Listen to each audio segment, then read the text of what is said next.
the Senate and to begin to work across the party lines with people who honestly never thought they would work with me.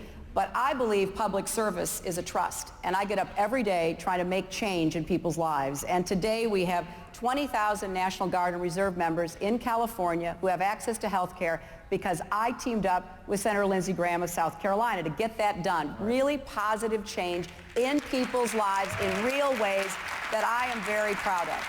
Jean Cummings of Politico, go ahead.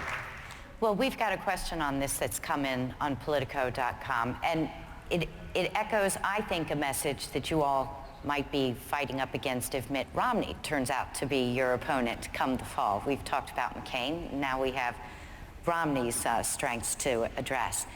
Now, Howard Meyerson of Pasadena, California, says he views the country as a very large business, and neither one of you have ever run a business.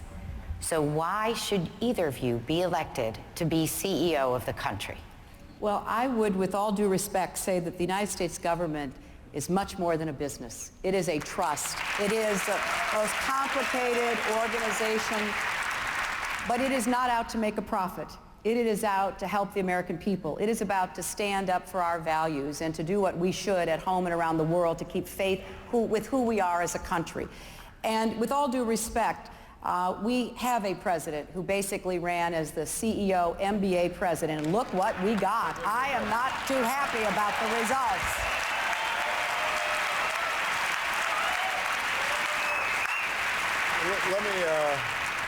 Let me just also point out that Mitt Romney hasn't gotten a very good return on his investment during this presidential campaign.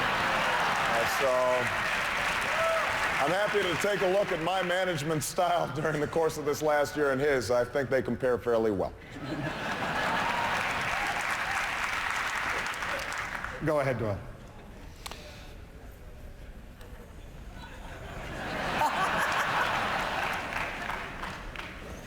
I want to switch to a different theme. Senator Clinton, this week, as you know, Senator Obama was endorsed by Senator Ted Kennedy and Caroline Kennedy.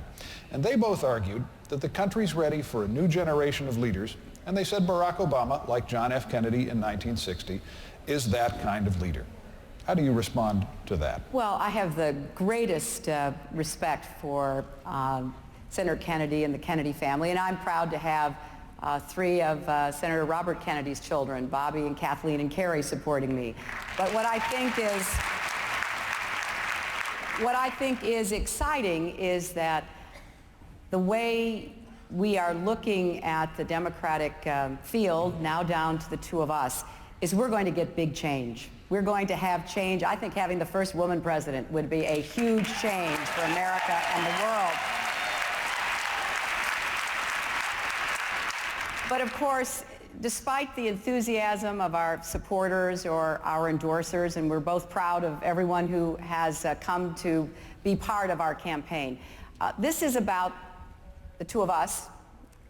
You have to, as voters, determine who you think can be the best president to tackle all those problems on day one, waiting in the Oval Office, who can be the best nominee for the Democratic Party to be able to withstand whatever they decide to do on the other side of the aisle and come out victorious. But ultimately, this is really about the American people. It's about your lives. It's about your jobs, your health care, whether you can afford to send your children to college, whether you'll be able to withstand the pressure of the rising interest rates on a home foreclosure that might come your way, and whether we're going to once again be proud of our country and our leadership and our moral authority in the world.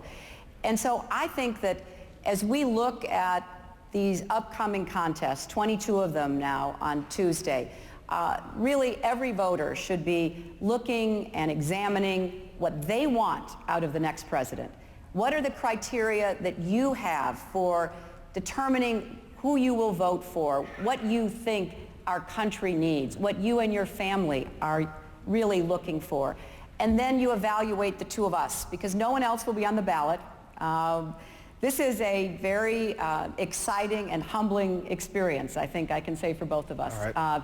Senator. Neither of us would have ever predicted, not very long ago, we would be sitting here. And it is a great tribute to the Democratic Party and to America. But now we have to decide who would be the best president. Senator Obama.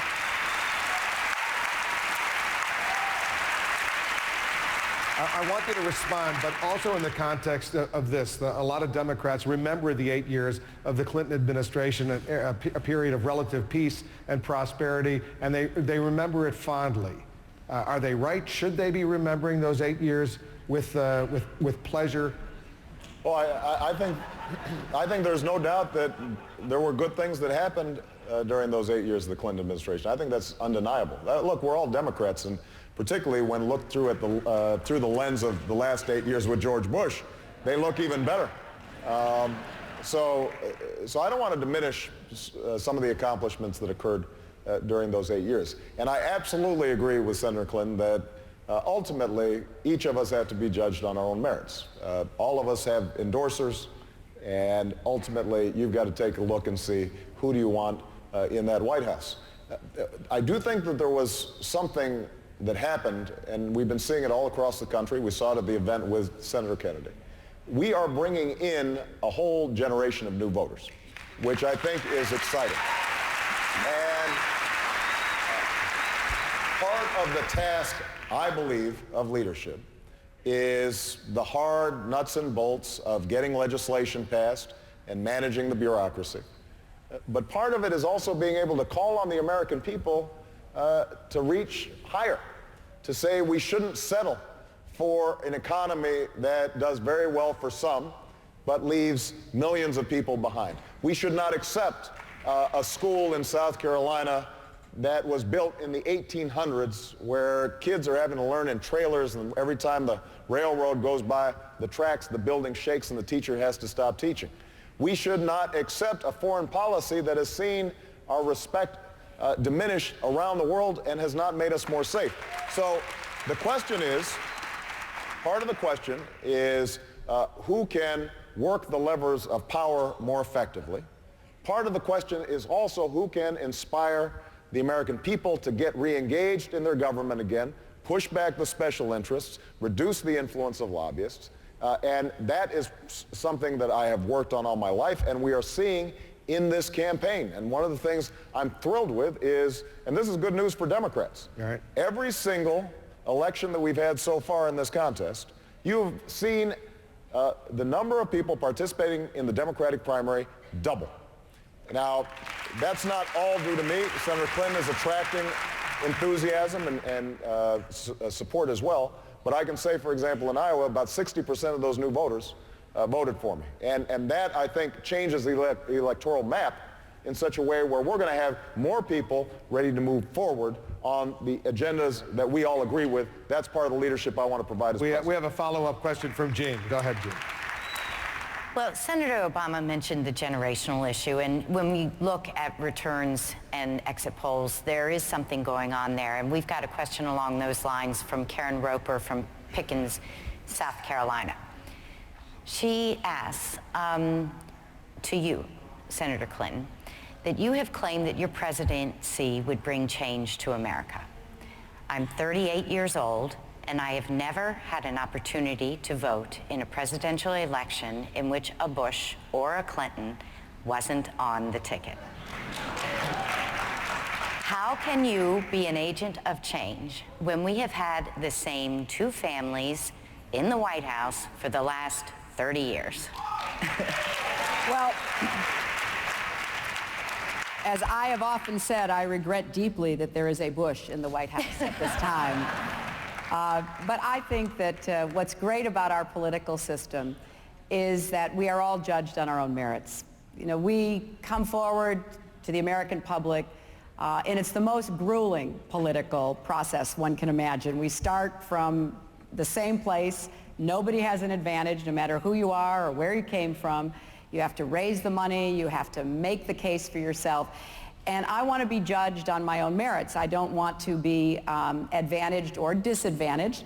I'm very proud of my husband's administration. I think that there were a lot of good things that happened, and those good things really changed people's lives. The trajectory of change during those 8 years went from deficits and debt to a balanced budget and a surplus. All those 22 million new jobs and the hopefulness that people brought